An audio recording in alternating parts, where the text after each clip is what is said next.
Despite marrying Keith, my relationship with his mother and stepbrother Shane remained strained.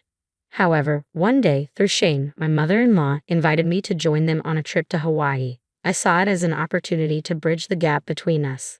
Fate Hope accompanied me as I greeted the day. Before boarding, I entrusted my wallet to my mother-in-law. To my shock, she handed me divorce papers instead. What?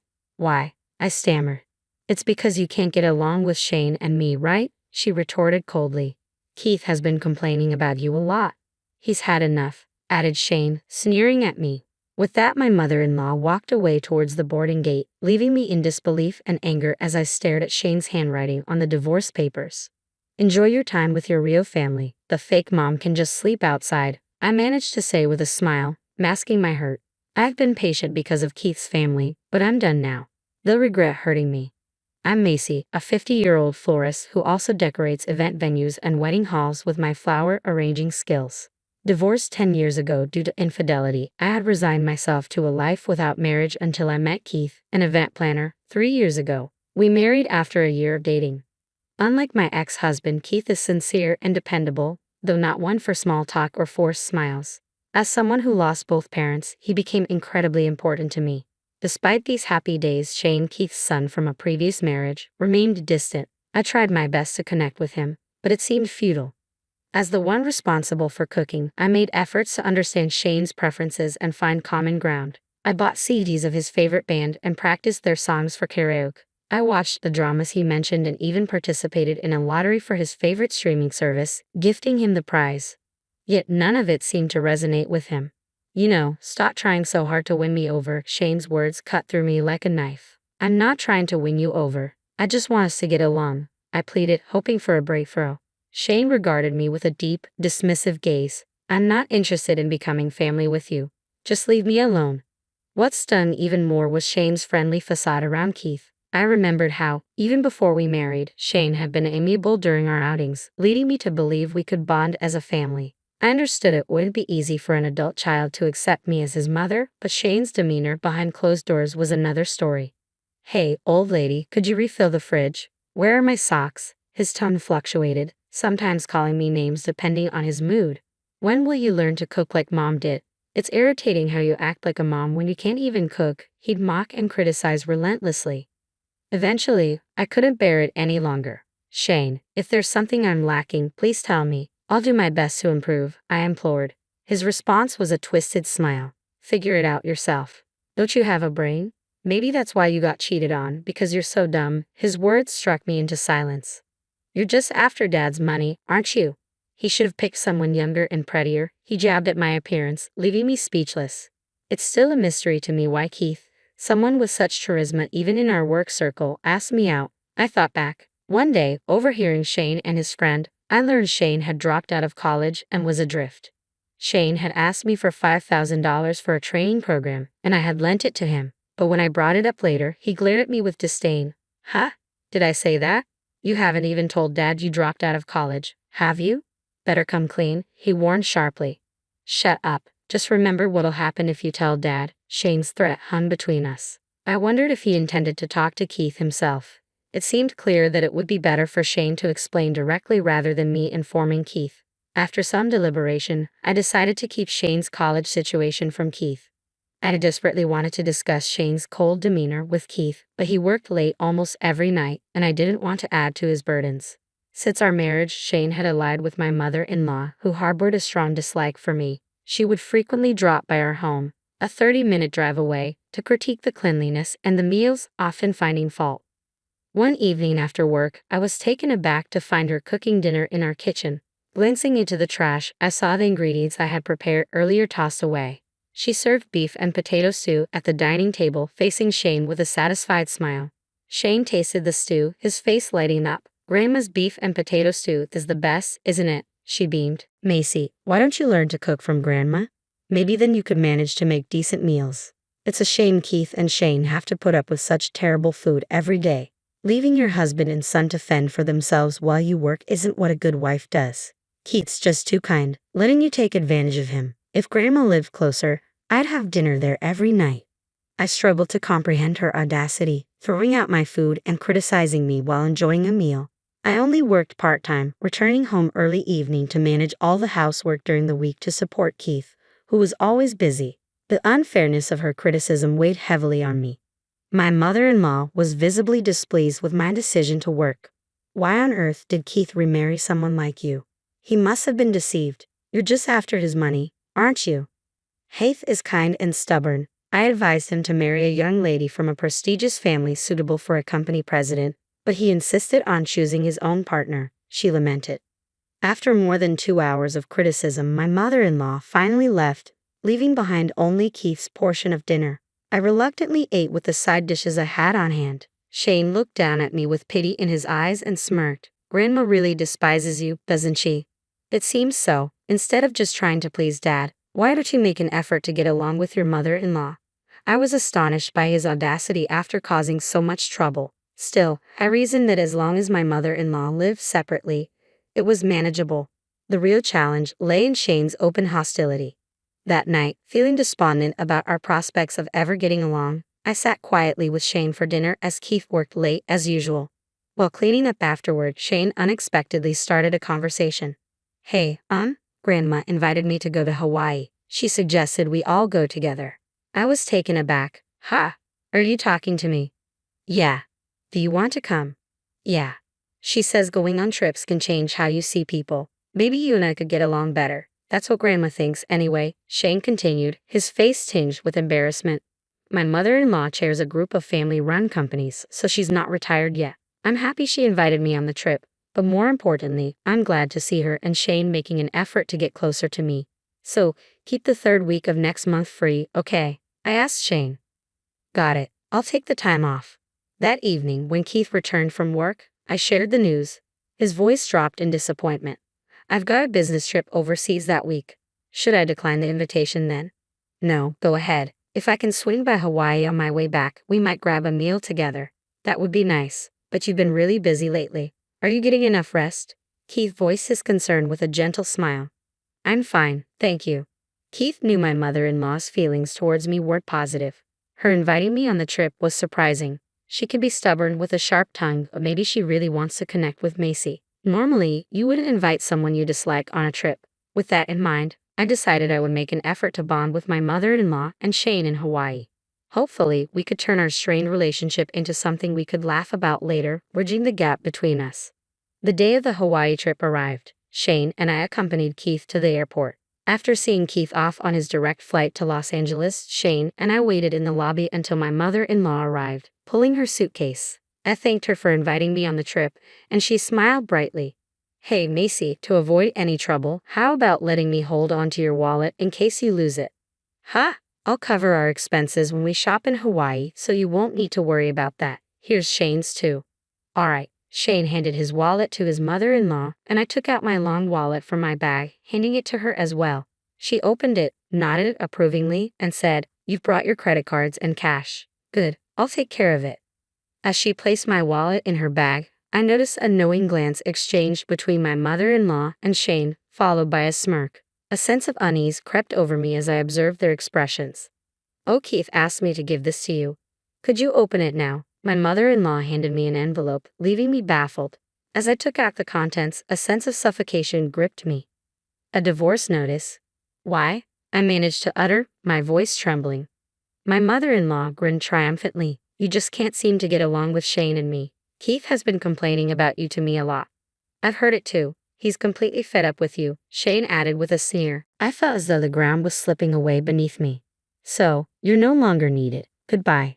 Ignoring my plea, my mother-in-law swiftly departed, pulling her suitcase behind her. I couldn't believe it. Keith, kind and sincere, had been badmouthing me behind my back to his mother and Shane. Staring at the signature on the divorce notice, I realized with widening eyes, it was Shane's handwriting. Though similar to Keith's, the distinct quirks gave it away. Devastation turned swiftly to rage. I had been naive to trust them to strive for connection on this trip. What a fool I had been. Useless. Maybe I would never travel overseas again. With a contemptuous smirk, Shane taunted, I'm off to enjoy time with my real family. You fake mom can sleep on the streets. I returned his sneer with a cheerful nod. Sure thing. I glared at Shane until he disappeared into the crowd. Until now, I had endured and held back because they were Keith's family. No longer. They would regret trampling over my feelings. Left stranded at the airport, I refused to succumb to Shane and my mother-in-law's cruelty. Using the transit card app on my phone, I calmly took the train home. Shane relied on his bicycle for university, and my mother-in-law only used her phone for calls and messages. They must have overlooked this detail. After returning home and letting some of my anger subside, I made a phone call to someone. Following that, I spent time lounging on the sofa, contemplating the Miss Hawaii trip. I reassured myself that I could go whenever I pleased and that it wouldn't have been enjoyable with such spiteful company anyway. With these thoughts comforting me, I spent the day leisurely reading books and watching dramas online, enjoying the solitude. It struck me that this was the first time I had been alone since getting married. Even when Keith was away on business, Shane or my mother-in-law would usually be around unannounced. Despite the ruined trip, having an entire week to myself, free from Shane and my mother-in-law, felt like a luxurious vacation in itself. The next day, after finishing my chores early, I treated myself to a movie and some shopping at the mall. In the afternoon, as I relaxed with tea and watched TV at home, my phone suddenly began ringing. I had been anticipating this call around this time. Annoyed by the incessant message notifications, I reluctantly answered, only to be met with Shane's shouting. "Hey, old lady, get over to Hawaii right now." "What? Don't be absurd. I'm at home. Grandma took my wallet and cards. How am I supposed to get back? I have a transit app on my phone with my credit card info. Honestly, I'm managing just fine. Whatever. Just get here." "What happened?" I asked, sensing Shane's agitation. Clearly upset, Shane responded gruffly, "I had a reservation at the hotel's 3-star restaurant, but they wouldn't let me in." "Oh, really? Why not?" I asked innocently, enjoying his frustration. "That damn owner said, 'Unless Miss Macy is with you, I'm afraid we can't serve you.' Can you believe it? So, I missed out on the beef fillet steak. Such a shame. The view from the 36th floor is amazing, and the steak is so tender and delicious." I couldn't help but chuckle as Shane continued his rant. It was evident he was still fuming over the incident. Shane continued ranting, "Even if I try other restaurants in the hotel, they turn me away at the door. The staff are whispering about us in English. It's so uncomfortable. Grandma and I ended up having banana juice for dinner at a convenience store. There's a supermarket outside the hotel, right? You really know your stuff," Shane muttered suspiciously, but his frustration quickly resurfaced. "Damn it. Why did I come all the way to Hawaii just to have banana juice?" Grandma got so angry her blood pressure shot up, and she had to lie down. "This is all your fault. I'm sorry. I apologize to avoid any further hassle. It's your fault, so you should compensate us for the hotel and meal expenses.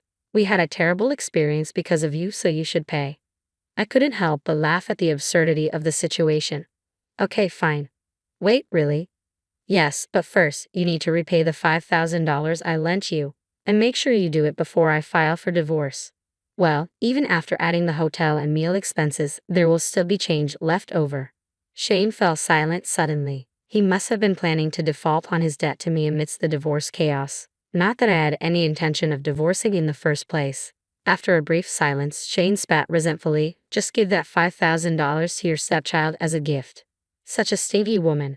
This is why poor people will always be poor. He had the audacity to say whatever he pleased. At this point, I was so furious I almost burst out laughing. Then, I heard my mother-in-law's voice in the background. "Shane, are you talking to Macy?" "Yeah, Grandma. If you have something to say to her, better say it before we get divorced. We won't be seeing each other much longer. Let me talk to her." "Macy, was your maiden name Smith?" Her voice was tense. "Yes, that's correct. I thought this question would come up sooner or later." "Then are you from the Smith group?" "Yes, my brother is now in charge." There was a strange noise from the other end of the line. It seemed like my mother-in-law was about to faint, and Shane was panicking. "Grandma, what's wrong? If you're not feeling well, you should rest," Shane urged with concern. "No, I'm fine," my mother-in-law replied, trying to steady herself. "So that's why we managed to get a reservation at that popular restaurant so easily," she murmured, still in shock. "The Smith Group. They're the chain of restaurants popular with celebrities, right? They've got quite a reputation overseas too," Shane exclaimed. There was a pause before Shane realized, "Wait, she's the daughter of the Smith Group?" "It seems so. No one told me this. Were you keeping it a secret?" my mother-in-law asked sharply. "What a conniving woman," Shane started ranting again, but I stayed composed. That's odd. I'm certain I mentioned it during our pre-marriage introductions. Keith definitely knows. Oh, did I forget? I've been so forgetful lately. It's troublesome, my mother-in-law replied, half listening to the discussion about her future daughter-in-law. I did mention it. My father was the president of the Smith Group before he passed away. I inherited his wealth, so I haven't needed money. I married Keith not for his money, just to be clear. Oh, I see. Then why are you working as a florist? You could live off Keith's earnings. A wife should quit her job and devote herself to her husband and children, my mother-in-law asserted. That's your opinion, I calmly replied. In that case, I'll take back that $5,000, Shane interjected. Man, I should have asked for more from a wealthy person like you. Missed opportunity, he added, reverting to his usual snide remarks. Both my mother-in-law and Shane seemed momentarily stunned but quickly resumed their usual demeanor. The money I lent Shane needs to be repaid, I insisted. That's a separate matter, isn't it? My mother-in-law deflected. You haven't filed the divorce papers yet, have you? Shane smirked. Well then, invest $1 million in our company, my mother-in-law demanded. I was speechless. What a wife should do seemed to be pocket change to them. I couldn't do that. Even if I had the money, I couldn't give it to you. My mother-in-law's tone shifted from whining to aggressive. What's wrong with you, stingy woman? Don't you want to be useful at all? I pity Keith for marrying someone like you. She continued her tirade, making baseless threats. Fine, when Keith arrives in Hawaii tonight, I'll poison his mind against you. He'll despise you and want a divorce. I might even fabricate some stories. Dad's so naive. He'll probably believe anything if I play the victim. Shane joined in eagerly. If you won't cough up the cash, we don't need a stuck-up daughter-in-law like you. I'll just tell Keith you wrote those divorce papers yourself. He's the type to take things seriously. This is going to be fun tonight. You don't have to wait until tonight. I've been listening the whole time. Keith's voice came through the phone, startling them. Keith, you were supposed to join us after your business trip. You said you'd be working until yesterday and flying to Hawaii tonight, my mother-in-law stammered. I received a copy of the divorce papers from Macy, and it caught me off guard. I called her back immediately. I heard everything and was skeptical, so I wrapped up my work and rushed back home to hear Macy and your conversation, Keith explained calmly. Dad, you're misunderstanding, Shane tried to interject, his tone feigning sweetness. It's too late for excuses. I've been listening to the whole conversation on speakerphone. Who's really in the wrong here? Macy was the one being mistreated. How dare you? She even prepared those divorce papers out of kindness, Keith interrupted sharply. My mother-in-law retorted defiantly, well, you two are flying back tomorrow, right? I've already notified the authorities. I added, police, we haven't done anything wrong. Shane, you filled out the husband's section of the divorce papers, didn't you? That's forgery of a private document. You're getting arrested. My statement sent them into a frenzy, launching a blame game over the phone. Grandma, if I'd known we'd get arrested, I wouldn't have gone along with it. What are we going to do now? Shane panicked, turning on my mother-in-law. That's none of my concern. Shane planned and executed this whole thing, she deflected, trying to evade responsibility. To Macy? Seriously, Shane exploded, arguing with his grandmother over the phone. The conversation was far from over. Mom, you knew Shane dropped out of college and was blowing money at strip clubs. You turned a blind eye and even gave him an allowance, didn't you? Keith's voice cut through the tension. Yeah, so what? What's wrong with supporting my dear grandson? Shane backed her up defiantly. Keith's tone turned cold. As long as it's your own money, fine. But if it's company funds, that's embezzlement, a serious crime. Shane's voice trembled over the phone. That sounds bad, right? I'm just a figurehead president. My salary is low. Spare me, please. If this gets out, I might lose my chance to inherit Dad's company. That's not going to happen. I'm going independent, Keith declared firmly. Shane protested. That's not what we agreed. You promised I'd be your successor after I graduated. Who dropped out after a year? Fine, I'll enroll in a new school and study properly this time. Keep your promise and let me be your successor. Do you think I can entrust my company to a son who treats Macy so disrespectfully? Keith's words filled me with warmth. He was standing up for me, enduring their insults all this time felt worthwhile. My mother-in-law's voice echoed through the phone, shrill and furious. Whether Shane wrestled the phone from her or she seized it herself, her rapid-fire accusations followed. Keith, this is a joke, right? Choosing that woman over your own mother and your son, Shane. It's absurd. You'll regret this decision. Please reconsider. Keith's response was firm and resolute. After how you both treated Macy, this is fair. You're blinded by profit, not family, he retorted sternly. I care more about Macy, who isn't even blood related but has shown genuine care, than a family like you. There was a brief pause, then Keith hung up abruptly, blocking her number and messages. Macy, if they try to contact you, just ignore them. Okay, are you really cutting ties with them? I asked, feeling anxious. Keith nodded decisively. Yes, I've made it clear to my mother. I won't tolerate anyone disrespecting you like that. I'm sorry you had to endure it for so long. I was too caught up in work. It's okay. From now on, I'll support you in place of your mother and Shane, I reassured him. After my mother-in-law and Shane returned to Japan, they attempted to evade the police by staying in a hotel. However, Keith promptly informed the authorities of their whereabouts, leading to their swift apprehension. The forgery attempt, which I had intercepted and not submitted, resulted in a stern warning due to it being their first offense. News of their arrest spread quickly, tarnishing my mother-in-law's image in the neighborhood. Doubtless after being removed from her position for embezzlement, she retreated to her home. When relatives visited, they found her in disarray, a stark contrast to her former fashionable self. It also came to light that Shane had borrowed money from not only his mother but several relatives to fund his extravagant lifestyle. With Keith cutting ties, relatives demanded repayment immediately to prevent further deception. To ensure Shane complied, one relative offered him shelter and a job as a handyman, deducting his salary to settle his debts. Under constant surveillance, Shane found himself humbled, working alongside younger colleagues who now directed him. Meanwhile, true to his word, Keith launched his own company with trusted associates. I continued my work at the flower shop, occasionally lending my skills in venue decoration, which garnered praise and even assignments from Keith's clientele. Knowing my contributions enhanced Keith's business filled me with pride and motivation to continue supporting him with dedication.